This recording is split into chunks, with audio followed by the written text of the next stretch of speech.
Hey there, and welcome to Time to Lean, the podcast where you air your dirty laundry and we help you clean up your shit. I'm Crystal Britt. And I'm Laura Danger. Think of us as your household secret weapon, taking your questions and voicemails to navigate the wild world of gender norms and household dynamics. We dive headfirst into the nitty-gritty of how broader social issues impact our everyday lives. So don't be shy, send us your dirty laundry. And we'll help you clean up your shit. This is Time to Lean. Hey everybody, welcome back to Time to Lean. I'm Crystal, it's Laura. We're really excited to have you today because we're going to talk, we love talking about reality TV. We absolutely love it. And we came across a video that someone dropped into our DMs that we want to share with you, talk about. And this is interesting because Laura and I don't have context. Like the context that we have for this reality show, you are hearing us develop in real time. This isn't one that either of us has been following. So, Laura, can you tell us a little bit about what we're looking at, what we got sent? Yeah, so this video is the show just called Plathville? It's called, excuse me, it's called Welcome to Plathville. Welcome to Plathville. It's been on the air for seasons and seasons. If you've watched it, you know more than we do. But it's, I want to say, in the realm of like the Duggars type, like fundamentalist Christianity and this family. I think the way I always saw it advertised, it's like TLC, and it's like, look at how like these kids were so sheltered and very high control environment. Yeah. And it looks like this is like a couple who got married very young. They are 25 years old, Olivia and Ethan. Mm-hmm. Mm-hmm. Okay. So we were sent this clip. It's now that we have investigated. It's the last couple of minutes of a season finale. Like, I don't know when. But this is just a snippet of a longer conversation, which I can read off more of it once we listen. Amazing. Okay, so the scene is two blonde white people, 25-year-olds, very blonde, sitting on a couch in what looks like just in their house. Looks like she's staring into space. I can't go back to who I was when I was 20. I don't believe that that's a female chore to keep a husband happy. So I don't want to perpetuate that. And if I loved cooking and it was met with like, hey, I love that you love cooking. Like, this means a lot to me. Thanks. But you don't have to do this all the time. Like, I can pitch in or whatever. If it was met with that, I think I would love cooking. But the way it's been presented to me is, if you don't do this, I love you less. I don't want that kind of relationship. Okay, that's the clip. That's it. That's the whole episode. All right. Thanks everybody for listening. This is so interesting to me off the back of things like the Duggars. I just want to throw in some tidbits for people who also have no context for Welcome to Plathville. And I don't know. I could go off on a millennial Gen Z tangent here. I don't know if it's because I don't. TLC is not like something that I regularly watch, but it's also something I probably actively avoid because of the multiple efforts to televise fundamentalists and get this message out there. So the Plath family is headed by Barry and Kim. Those are the parents. They announced on June 28th, 2022 that they were divorcing. Oh, really? Yeah. Okay. Yes. Right. Okay. Why the surprise? Because I thought the same thing. That doesn't seem in line with their Christian values. It also, yes. And it also doesn't, for as many news articles that highlight how Olivia, they have decided to get divorced. The Ethan and Olivia, the two you heard in that clip. Yeah. The amount of press that she's getting for like, oh, she's already dating and like all of this shit is like, she's not being demonized, but she's being criticized in the media. Considering the parents, I don't know. This article does not say it doesn't even have a Wikipedia. This is Fundy fandom, like Fundy's fundamentalist wiki, that I'm getting this from. But that's ballsy to like one of your, okay, this is the other point that I think is really interesting. She married into the family. The guy in that video is the oldest son. Oh, Yeah. oh. Yeah. Which Okay, once I read I that, I don't was like, know. oh, that makes more sense. It does, yeah. And good for her. Also, I'm looking at a People magazine article and it says it's like Kim 51 and Barry 55, the parents, um, are also, you're telling me they also announced their plan to divorce. They've been married 25 years. I feel like if Barry had been able to tune in emotionally to what's going on years ago, then, we would probably be on a different path right now. So, Is that a given the quote? context, Is that a yes, quote from from Kim, Kim? from Kim. Um, so This was a good pick. given that context, the Olivia, and she kept her name apparently, Plath. Yes, Plath. Yeah. Olivia saying that I'm fine doing these things. That is not the problem. I'm happy to cook if that's something that I like to do. And it was met with excitement and enthusiasm. And like that was a thing that we were doing together. That's fine. But nails it. She nails it. Yep. When it's met with, you will love me less if I don't, that's Mm-hmm. coercive. Yeah. I don't want to be in a relationship like that. And she said, I don't want to perpetuate this. And I think that in this People article, she says like they had hypothetical children, or Olivia had hypothetical children in mind. And you and I have talked about these studies before where it's like women who have daughters are more likely to get divorced when their kids are teenagers. And Right. I fully, this is not, I have no evidence to back this up that is on research, but I suspect that it's because of that, not Mm-hmm. wanting your daughter to do the same thing. I wonder if Kim called and was like, I'm sorry. When you said that, when you gave that quote from Kim, I thought the same thing. I wonder if there was especially with Olivia's husband, the oldest son, Ethan, being the oldest son. I wonder if there was some sort of conversation, even if there wasn't, right? Like, even if there was some, like, just witnessing that, with that kind of insight, I don't know how there couldn't be a conversation between the two of them of like, yeah, I'm sorry that this is what I also, it's very interesting to me where I'm like, why are we not covering these two women and more in depth of the why? And maybe people are, like, clearly we just discovered this today. But I would be so interested to hear what that journey was like. Like, Kim in that quote very clearly nails, maybe if Barry had been more emotionally attuned 20 years ago, this would have been okay. Like, that's work. Someone cooked here. Do you know what I mean? Like, this is not like Yeah. somebody cooked here. And with Olivia as well, like, in that fandom wiki, it's like it says that she's a wedding photographer and that Ethan is a mechanic. I'm wondering if through building her own business and building, like, I don't know, community, if she looked around and was like, what the fuck is happening? Also, good on her for like such a quick being aware for a quick turnaround. 5 years, like, that's pretty impressive. I mean, it's a good thing she didn't get pregnant. I Makes what my a heart what sink. an yeah.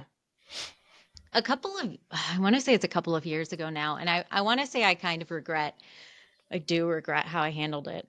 Um, but there was a video that went around, and it was like a woman who was like getting dressed in the mirror, and she was like, ugh, like wife problems, can't even get a second to myself. And it's like it was the whole thing where it was like bringing the baby to her, Mhm. or being like, She's baby trying to needs get space. something. Mhm. She's trying to do her hair. She can't even do it because like husband keeps bringing the baby. Mhm. And at the time, I want to say it was like sort of the beginning of it must have been 2021 or something. So weaponized incompetence hadn't really become a widely known Notable. thing. Yeah. And I think the culture was just very different. And my account was small, much smaller. So this woman, I made a video in response and I was like, that doesn't have to be it, or something like that. Mm, Like, this doesn't have to be the reality. This doesn't have to be motherhood. Like, he can do more. mm-hmm. Something. And I think I used more of a put down attitude than I should have. Mm-hmm. And she responded incredibly defensively, very defensive, Mm, lashed out at me, was really mad. And quickly, people on my page went to hers and saw other videos of her husband being a piece of shit. Like, mm, it was like videos of her filming him where it was like, you don't, I don't know. It was like him insulting her for being lazy and him not helping out. And it was really, it was an issue. So, oh my God, it was the first time I think it was the first time I said, like, mediocre men benefit from the abuses of shitty ones. That's where that came from. mm. Because her defense of him was, I would know. I've been in abusive relationships before. I've been treated like shit, and this is not being treated like shit.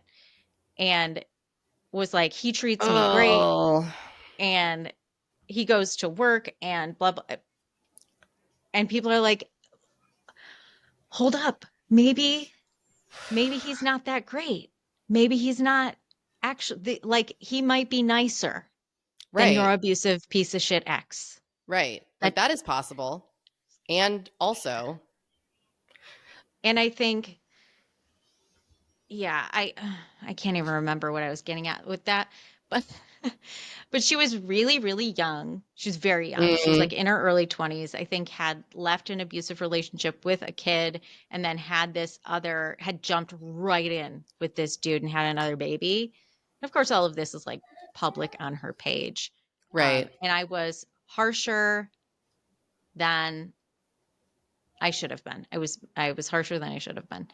Um, yeah, I don't know. Yeah, I feel like especially then, like weaponized incompetence and like the attention to where the bar is, right, has been under a microscope since 2020 and really hasn't caught on in public discourse since like late 2021, early 2022, right? Like I feel like, because I'm Mhm, thinking about all of the books that have come out since then, right? mhm, That have had pieces of influence in that space. Momfluenced, Mom Rage, Touched Out, like all of these books are just now coming out because they've been part of public discourse for a couple of years. And that's a really interesting point that I'm curious how you handle, or how you would handle, with maybe people who are listening, of being in that position where they're like, well, maybe this isn't ideal, but this is heads and shoulders above where I have been, right? Like when our kids were little, like early elementary school, and starting to do the thing of like making friends, it mhm. was some acquaintance that we had that said, we have conversations with our kids around what does to distinguish bullying. That's what it was. To distinguish Uh-huh. like bullying from like kids being dumb and like not trying to, like intent versus impact. And so we have conversations with our kids still of like, remind me how someone's a friend. Like remind me what the definition of that is, right? So for this too, I feel like part of kind of the deconstruction of hierarchy and patriarchy, especially within deconstructing faith, is what is a partner? If Ethan Plath's definition of a partner is making 3 square meals a day, okay. Like in the absolute minimum nicest way I can say this, okay. And Yeah. from her perspective, I don't want a relationship like that. That's not what a spouse is to me. And I Let don't me want to read be in that kind of you relationship. let me read you this quote. So she goes on to say, oh no, him. This is a back and forth from the same conversation they had. One of the biggest things, one of the biggest things that could be done on your end to try to make this work would be to go back and try to mend your relationships with your family and try to get back to some of the roots and values that were instilled in you and how you grew up. So it sounds like both of them might have been estranged a bit from their families, and maybe especially her, and that had to do with faith. Yeah, I'm wondering because I feel like I have seen or been tagged in a couple of videos before like this conversation where it's like clear that they're going to split up, where it was like her talking about kind of her journey. That's what made me think. I think those clips are what made me think she was the daughter of the Plath family and he married in. But it's so interesting to me. It's so interesting to me that that would be because it's almost just stop talking about it. Just stop. Oh It's yeah, yeah. and it's a very like evangelical thing and fundamentalist thing to be like, well, the company you keep, well, if you keep thinking about it, well, Yes, if you yes, keep yes, dwelling yes. on it, an undercurrent covert messaging in fundamentalism that if you continue to think about things that are not in line with our teachings and not biblical and not in line with this worldview, God just made, you're going to lose that. It's called like a hedge of protection is the phrase that's used a lot. You're going to lose that hedge of protection that God provides for you while you're being obedient. So just stop thinking about it. Or you're going to be like, that sin's going to take you over and you're going to become a crazy liberal. Like, clearly I'm That's paraphrasing, but yeah. that's the idea. Yeah, yeah. Just spend time with people who don't talk like that. Yeah. She says he's like, you should just go back to what you were doing.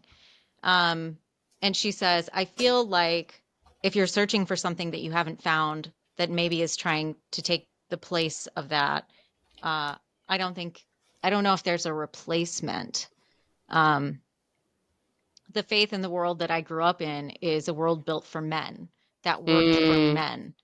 And to tell me that I need to go back to a culture and a faith and a belief that told me that I was worth nothing without a husband, that in a relationship, I just need to submit and say yes and cook 3 meals a day, praise God, and it would all be fine. I don't think you understand the privilege you have to look at me and tell me I need to go back to that because it served you. What book Ethan did she says, read? What book did she read? Like clearly there's very like okay, like yeah, where did you get like I'm yeah. so fascinated. She says, or he says, there are roles that a man plays that are different than a woman plays. And roles, she says, that's a weight in a man's heart. When's the last time you cooked? Um, I feel like I have to draw the line in the sand and say this is the absolute limit where my personal beliefs will let me go with where you are now and bringing kids into the mix of that with that because they're just not compatible. I first told you things that I've been holding inside for a long time. And that is that if there was anyone on the face of this earth today that I could have kids with, I would want it to be you. And I love you very much. And I wish that that's the way things could be. But I also, in good conscience, holding the beliefs and values that I have, and with the way that you have changed, I cannot see how I can do that. There's just things I'm not okay with. The children that I raised growing up to think and believe. It's a matter of principle to me. Oh, that's what he said. That's what he said to her. Are you fucking kidding me? Say more, say more. Oh my God. Okay. Tearfully, Olivia responded, I'm the kid of two people whose principles matter more than a relationship with their daughter. And Oh, that's the clip I saw. This is the clip I saw. Yep. I will be damned if I repeat that. So, yeah, it hurts that I feel like I've been committed to this relationship. And I do feel that you've made the choice for us to not be together. But I support the choice. And I do think that that's the right move for what we both want for our futures. She says, I love you as a person. I think you're not the right romantic, we're not the right romantic partners for each other, but I still love you. I still love you and want the best for you. I, that's okay. That's what gets me. And I cannot imagine what a fucking slice to like the gut to have your parents cut you off because you wouldn't submit and you wouldn't give up your autonomy and your principles and your humanity. Yep. They cut ties, and then the person that you committed, you thought was going to care for you in not, I don't know, replacement, was going to prove that you had worth and value as yourself, fucks you over like that. Yep.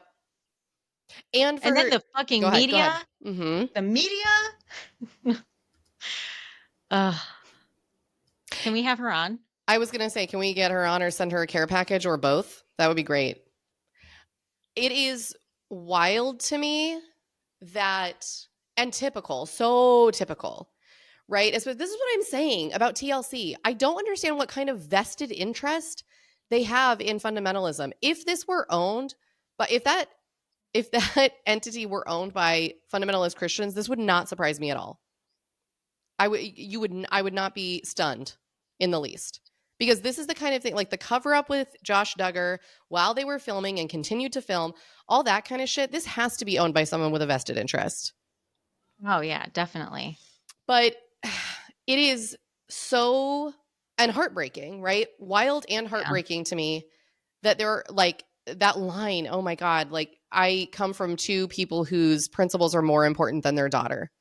So like I get it. And I'm not going to repeat that fucking pattern. And clearly you're willing to sacrifice this relationship because your principles are more important than growing, understanding, evolving. Like, and what's stunning to me is that she is standing so tall and clear and direct on it.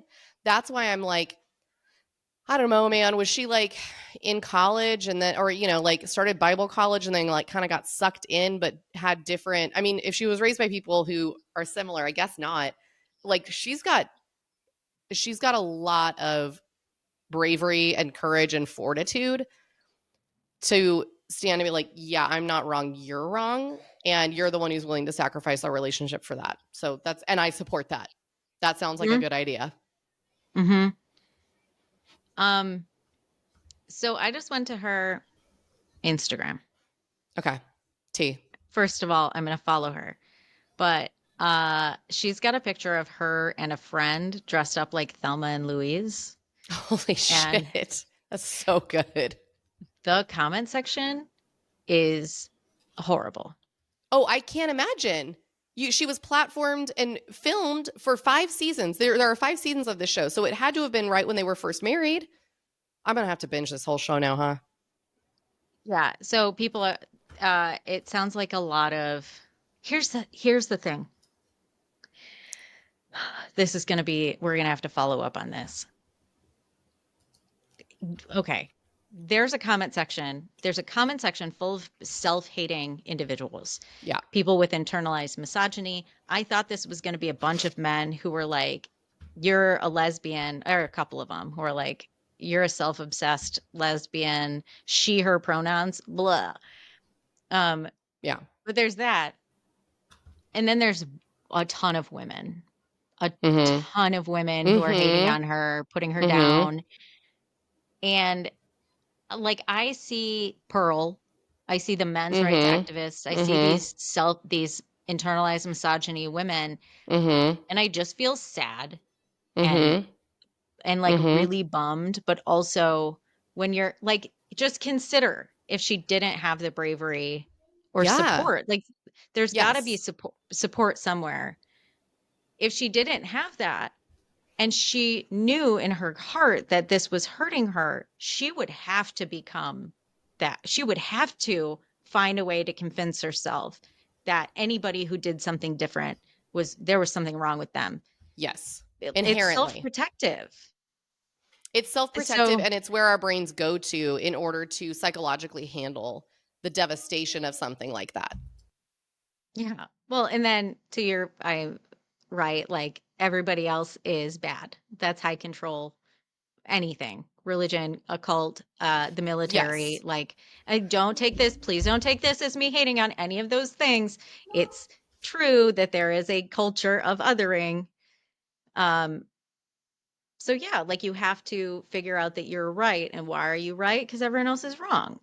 Because everybody else is wrong, and more than that, like evil.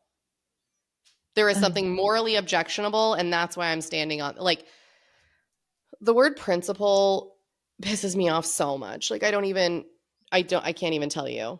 But yeah, you're exactly right. And I think we should do an episode on that about why women, because in a lot of ways, self-hating women that witness other women living in their, it's always like the thing that like blows my mind about the comment section of polyamorous folks, the number of women who come for them, and I'm like, who gives a shit? What are they doing? Like, you don't know these people.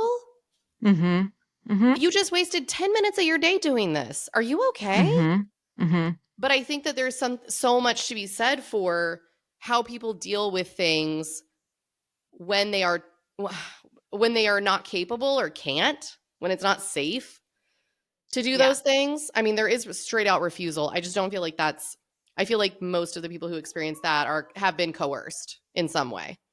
Mm-hmm. Well, I mean, like, I don't know. Maybe this is incredibly radical, but like, no, it's not. Rules, all of it's made up. It's all of it. That maybe Everything's that made is up. radical. Everything is pretend. Yeah. So Yep. it's like, if I could get out of my own way and embrace a life where I have more of my needs met, cool. Yeah. Like if I could embrace a world that allowed that for me, awesome. Yeah. Why should I ever want to squash that for someone else? That dude, you know what? That dude wanted a wife who wanted the same thing. Olivia wanted a partner who wanted the same thing. Why is anyone in the comment section, Mhm. who gives a Mhm. fuck? Truly.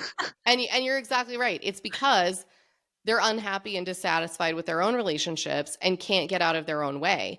And doing something, because even as you were saying that, if I can find a way to get my needs met, that yeah, I'm going to choose that every time.